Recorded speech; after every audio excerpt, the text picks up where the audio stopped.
What's going on, guys, and welcome back to BBR for week 6. We're going up against Davion and the Las Vegas Golden D-nites this week, and it's going to be a heck of a battle. We're going to jump right in by starting off talking about his team. If you guys are new here, make sure you smash that like button. Make sure you guys subscribe to not miss any of this awesome content. I'm about 30 minutes before this battle. I'm really nervous. Wearing my 3D Arcade merch. Check it out. Link in the description below. We got Pigknights merch there as well. Hit that like button and let's jump in. So his team's pretty cool. His team is some good mons. There's some things I'm hoping we see and some things I hope we don't see. It's kind of funny because as we were prepping this team, shout out to Syndaxatrix in the front office, there were some things we thought we'd be worried about that we're less worried about, and some things we were like, why did he draft that? That are like, oh my god, we're in trouble. So we're going to see how it goes. But first up, he drafted Latios, the Dragon Psychic type with Levitate. So right out of the gate, we can't hit it with an Earthquake with Lando, so that's sad. So we got Latios with the Levitate. Then he's got Corviknight, Flying Steel type, super defensive mon, really hard to take down, 98 HP stat. We got Rotom Wash, the Electric Water type, one of the best Rotoms. I think the most expensive Rotom on the tier list this season, so that's crazy. Good bulk is good bulk again. Obviously, special attack's still pretty good. Also Levitate. He has a Selgor, which is super fast, base 145 speed. We're not touching anything on his team. We're not catching it. We can't catch it without a Scarf. And even with that, most of our Pokemon can't catch it. Next up, he's got a Aromatisse, the Fairy, finishing off that Steel Dragon Fairy combo there. Cursula, the Ghost type, weak armor, perish body, nothing much to say about that. Its attack's crazy, 145, don't want to take a hit from that. Next up, we got Golbat, poison flying type, then Linoon, normal type, obviously. Regular Linoon, by the way, not Cantonian Linoon, Hoenn Linoon, whatever you want to call it. Poliwrath, the water fighting type, and Stunfisk and Avalugg. So his team has been pretty diverse. Has he made any transactions? I don't remember if he has. He's made no transactions. This is his draft team 6 weeks in. He's brought Avalugg once, Poliwrath once, Golbat once. Everything else has come a couple times. He's brought that a Selgor twice. He's brought Linoon twice. And then everything else has come 3 times or more. Latios, Corviknight, and Rotom Wash. I am actually a little bit confused by that because he's fought 5 battles, so how has only one mon come 5 times? Is that even possible? Is that statistically possible? Whatever. Maybe if he didn't like put it in the battle, I don't know. But I definitely, so going over the team I expect him to bring, that I'm hopeful he brings, but I see some changes maybe coming from him. We're expecting Latios, Corviknight, Rotom Wash, Aromatisse, Cursula, and Stunfisk. Right out of the gate, that only gives him 1 ground weakness. So Lando's not doing a whole lot offensively to this team, which I think he might prep for, and he has 3 ground freaking immunities. Like, we're in trouble. Smackdown could have been good, but we opted not for that just because we don't live a lot of hits from his team if he goes offensive, and if he knows I have to have a 2-turn setup to make it good, it's kind of hard. This team would also give him immunity to Poison, Electric, Fighting, and Dragon throughout multiple parts of his team. Who else we got here? And also to Normal because Cursula is a Ghost type. He's got super strong resistance to Grass and Bug and Corviknight, and then a resistance, 4 times resistance to Steel with Rotom Wash. So some pretty defensively bulky mons. Alternatively, we could see a Selgor coming for speed. We could see maybe Golbat coming just because we don't have a lot of good things to hit Golbat. It's hard to OHKO Golbat. Linoon. Linoon is the mon I'm really scared about because we have mons that can kill it in 1 hit if we can get in front of it before it bulks up. But at the time that you guys are watching this, you guys will have seen it in week 5 against Moth in the FBL. I got bodied by a freaking bulk up set on an Obstagoon, so I'm kind of scared of Linoon going, Belly Drum, Citrus Berry, it's E-Speed, just like a runs shop on our team. And on top of that, he gets a Dark type move, so we couldn't just bring Dusclops. We really didn't have an answer for it. If he figured that out, good for him. Maybe it's a risk he didn't feel he needed to take, because he doesn't have to take it to win this matchup. But it would definitely be good. Avalugg, maybe, because we have some ice weaknesses, but again, Avalugg's not the best offensive Pokemon, so if you're bringing it for offensive ice, I just don't think you do. I think you just bring Ice Beam on Latios. Stunfisk comes every week, so that's why we expect that to come. It's his primarily his hazards. Poliwrath just isn't really doing a whole lot either. We've got some answers for it. So that's the team we're expecting. We're going to see how that goes. Aromatisse on this team is kind of hard to take down. And other than that, we have a couple of answers. Corviknight's his next biggest wall because it can do some damage to things that want to do damage to it. But going over our team, let's jump right in. We're going to start off with Tiger King, the Landorus Therian. This week, Tiger King is running the Yachi Berry to help out with those ice-type hits if he wants to stay in on something like a Latios. I don't know if he does. We outspeed max speed Linoon with this set, but we don't outspeed Latios. It's tough. It's really tough. A U-turn and knockoff are doing a lot. We can take off whatever item it has because he can't be a mega, so it's probably going to be a choice item or a life orb. I think, let me double check real quick. If he runs Latios with Ice Beam and he specs, do we live it? We don't live it even with Yachi Berry, so not really the safest thing for us to stay in on. It's a bad time. It's a bad time. So this Landorus is not our answer for Latios, but Landorus is doing okay against some things. Landorus's Brick Break's doing a lot to a Linoon. If you're checking out a standard Linoon belly drum set, we're doing 85 to 100. So even with a Figgy Berry, I believe that's putting him out of range because that's going to put him at max 48 and you 50 to belly drum. So that would be awesome. We definitely outspeed it. The problem is being in front of it when it comes out. Kind of a situation. Landorus is running Stealth Rocks to get rocks up. Chip damage definitely helps us out this week.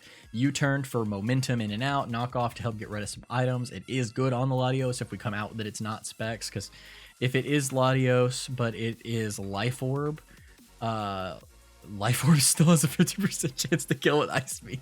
I don't think we're staying in on Latios. I think that Yachi Berry might have been a mistake, but it's too late now. Brick Break, like I said, it's primarily there in case he gets some screens up with some stuff, but also just for that Linoon. It's another option for the Linoon. Next up, by the way, we've made some trades. We've used up all our transactions. We did drop Vespiquen and Rotom again. Rotom left for Jolteon to come back. We decided we wanted the speed, so Jolteon's back. 130 base speed, let's go, fastest mon on our team. And we dropped Vespiquen and used that extra 40 points to pick up Glaceon. We have 2 EVs now. Glaceon is going to be another healer for our team. So yes, going into the second Pokemon, it is Kureha the Glaceon. Ice Doctor, One Piece fan, that's what I was going for. Kureha the Glaceon with the leftovers. Ice Body is its ability. Its ability doesn't really matter because we're not running any way to get that Hail up this week, but it's there. We're running it with Reflect Wish, Freeze Dry, and Heal Bell. Freeze Dry is there to help us out if these water types come. I kind of wish it was Ice Beam. But checking this out real quick. If we go over here to Glaceon, Glaceon against Latios with Freeze Dry in this set is doing 64 to 76. Real quick, if we did change that to Ice Beam, we're doing 83 to 98. So we're still not killing it. Still 2-hit KO. Doesn't do quite enough. That's kind of our thought process. And it would take too much attack investment for us to fully kill it without a boosting thing. And it's primarily here to be cleared this week. So Reflect is here because Reflect is how we're going to deal with that Linoon. That's how we get something in front of it to do it. We need to make sure there's a Reflect up. So we have a couple options for that. Wish is here for healing. Freeze Dry is here for the water types and does good damage against things that don't like ice type moves. Heal Bell's here for status. We are EV'd to do we are speed creeping a slightly speed invested Poliwhirl so that we outspeed it if it's not Scarf. Corviknight would need 6 stat points of investment at level 50 to outspeed us without an upspeed nature that it probably won't have. So we probably outspeed Corviknight as well. With Glaceon, we got the special defense there to kind of boost our already great special defense stat. A little bit in our defense to help that as well. And then we're modest, I believe. No, we are calm. Is calm this nature? Yeah, calm nature. So down in attack, up in special defense because we're not ever using an attacking move with us. And then we put the rest of our EVs in HP so we get the most out of that wish. That's all there's to say about Kureha. Moving on to our other new person, we have got Sparkplug the Jolteon back on the team. It's his second appearance. The 2 weeks he's been on the team, he's come. So we got Sparkplug the Jolteon this week coming with the choice specs. And Volt Absorb. Don't really see it getting paralyzed or... I kind of don't want it to carry a status, so we're not really worried about Quick Feet. especially because it's going to outspeed everything on the team except for a Selgor if it doesn't have a scarf. Except for everything that doesn't have a scarf. It will outspeed everything without a scarf, and it won't outspeed a Selgor. That's what I'm trying to say. So Volt Absorb's there in case he brings that, if we think he's going to go for an electric type move on something, like Doc is coming this week, spoiler. If he's going for an electric type move with Stunfisk, that's kind of what we're thinking. The moves we're bringing this week are going to be Volt Switch, Thunderbolt, Shadow Ball, and Reflect. So this is our other Reflect user. We're kind of thinking if we're out there in front of him and we don't want to do anything, maybe, and we know it's going to be a physical attacker, maybe we throw up a Reflect, take some damage, we'll wish it up later. Make him think that this is going to be a Cleric Mon, because I've only used it once, and so he doesn't really know how I'm going to use it for me personally. He just knows like standard sets. And the Reflect here would mean that we get a Reflect up in front of anything that's not that Excelgor or Scarf Mon before it can hit us, which means it could be up for a few turns. And then we can just hard swap out to something. We're modest nature, so we're up in special attack because we're not using our attack at all. We have 228 in speed, 28 in special defense, and 252 in special attack. So the reason for that is 228 being modest means we outspeed everything, like I said, except Excelgor or Scarf user. We're doing maximum damage with Shadow Balls, Thunderbolts, Volt Switches, big stuff. Obviously, Choice Bolts, Volt Switch is going to run, it's going to do good damage to most things outside of... Stunfisk can't be hit by it, obviously. Then we have the Shadow Ball option there. That's pretty much all there is to say about Sparkplug. You'll see that against Latios, a non-invested Latios, the Shadow Ball has an 18% chance to OHKO. It's 87 to 102. He could run a Ghost Berry on it. That would be kind of interesting to see. Who else are we looking at? Against Corviknight, right? Corviknight's taken 88 to 104 from our Thunderbolts and a really almost 2/3 chunk from our other move from Volt Switch. Struggling with my words here. Rotom Wash, actually. Rotom Wash is also taking good damage from us. It's taking 67 to 78. It's taking over half from a Volt Switch, unless it's like a defensive set instead of an offensive set for some reason. Selgor, the only thing that's outspeeding us. A Final Gambit would hurt us, but a Thunderbolt's doing 88 to 104. Volt Switch is doing 70 or 69 to 81, which is crazy. Aromatisse is one of the things that I think wants to take, or can take it the best. It's taking only 58 to 78 from a T-Bolt, but it's still a lot of damage. Cursula to a Shadow Ball is 78 to 91. Did I see that he had specs on? I think I might have seen him have specs at something, but even if he does, specs Shadow Ball is doing a max of 94, and we outspeed, so we pick up the KO the next turn, which is nice. Golbat. Oh, if he's weak armor actually raises his speed, but he's so slow. There's no way he outspeeds us with one. Golbat, this is our best Golbat answer. We're killing it with a Thunderbolt, which is great. Linoon against us is being OHKO'd by a Thunderbolt, which is great. Poliwrath also not doing amazing, almost even dying 100% of the time to a Volt Switch. And Avalugg, I'm not even going to calc Stunfisk. Avalugg's going down to a Thunderbolt unless it's specially invested for some reason. That would be super weird for it because its special defense is awful. And Shadow Ball's still doing 30 to 36 to a Stunfisk, so we can chunk it if we're about to die and it's the only thing left we have to take care of. But obviously Jolteon's a great weapon for us this week. Moving on though, because I have the battle in 18 minutes, Skuntank is coming this week. Pompadour the Skuntank is coming back again with the Life Orb. And this week we're running Stench, so that we get that 10% chance to flinch, because that could come in major handy for us. We are running a mild nature, so up special attack, down in defense. This thing is not going to take a physical hit as well, but hopefully it's not having to take a physical hit. We opted for Life Orb over Black Sludge because we just need the additional damage output in certain places. I will tell you right now that this spread against Corviknight means that if we can Volt Switch out of Corviknight off of Jolteon, we can live a Brave Bird. It does like half, 40 to half, or something like that, 40 to 50, and then we can kill it with a Fire Blast, even after lefties. If he roosts, bad for us, but we outspeed. So if he roosts on the Volt Switch, that's a different story. We'll figure it out at that point. Maybe we Fire Blast off, Fire Blast the next turn, take a Brave Bird, Sucker Punch. I don't know. Sucker Punch probably isn't doing much to him, though. Again, we'll play that as we see it happen. His EV spread, he's got 156 in attack to keep him kind of mixed. His attack is naturally about 22 points higher than his other set.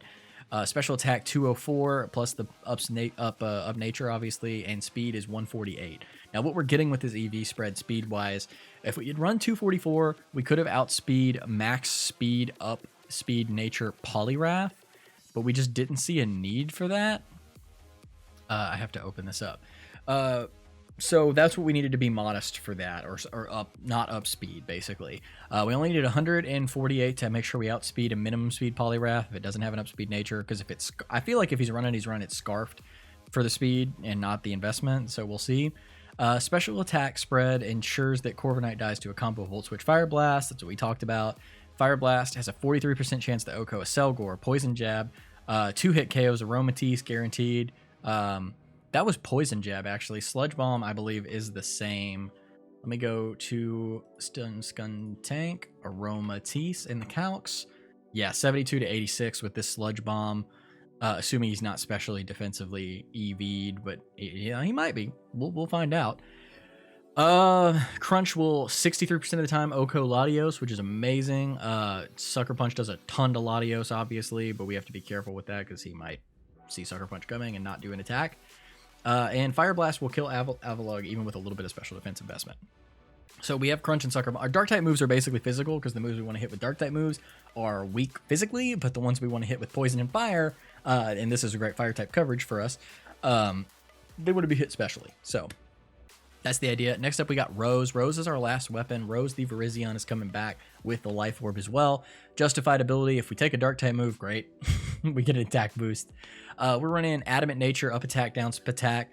252 in attack, 28 in defense, 228 in speed. The 28 in defense is just to take a hit a little bit better because we didn't need it in speed. With this speed, it means we outspeed a max speed, up speed nature Golbat. 196 points would have outsped without a beneficial nature on Linoon, so we have a good chance to outspeed that Linoon. We have to be 196. Yeah, we outspeed Linoon that's not scarfed. A little investment in defense ensures that we aren't being hit KO'd by a Poltergeist. If Cursula runs Poltergeist for some reason to try to get around this, it can't take the damage from fighting type moves, but Leaf Blade's actually OHKOing it, I'm pretty sure, if I remember correctly. So talking about Virizion for a second, let's talk about him. Virizion versus Latios. Terrible idea, because if he's an up weapon nature, he definitely kills us, but we can do about half with a Stone Edge if we need to, and we don't quite outspeed it. But again, I don't know when we're going to be in full to do that, but it's just so you know. Corviknight is basically a no-fly zone. Close combat is doing half. If it's the last thing in there, we want to outspeed it and get half the damage off. Sure, force a Roost next turn. Rotom Wash is taking 97 to 115 from a Leaf Blade without investment, which is awesome. A Selgor is taking non-final game, it is doing about a quarter to us and taking a max. It's dead from Stone Edge, which is great. Oh, who else we got? We got Aromatisse. Aromatisse is taking about a third to 40% from us from a Leaf Blade, which is nice.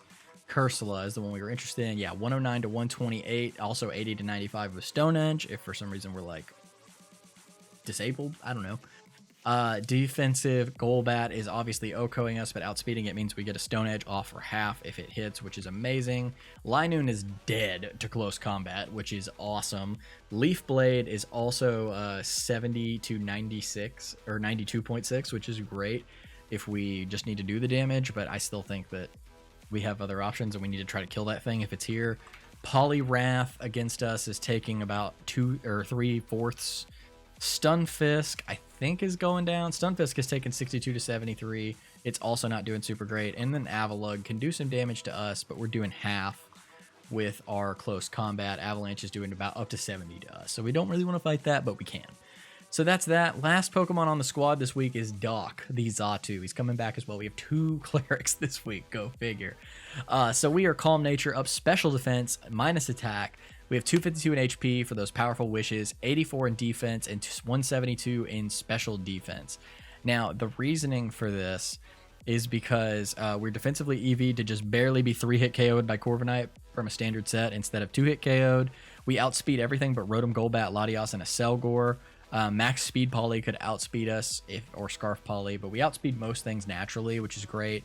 We're running Wish, Defog, Psychic, and Thunder Wave, so we can slow these fast things down if we want to with the T-Wave. Defog is if case we needed it somewhere, man. We needed it somewhere to kill them, kill those hazards if they come. Psychic is here as its offensive move because anything it wants to hit, Psychic did the most damage, and then Wish is here to heal some stuff. So that's really the thought process. That's the team. If you guys enjoyed it, hit that like button, subscribe. We'll be back tomorrow for the battle, and I'm gonna go get set up for that, and I'll see you guys then. Peace.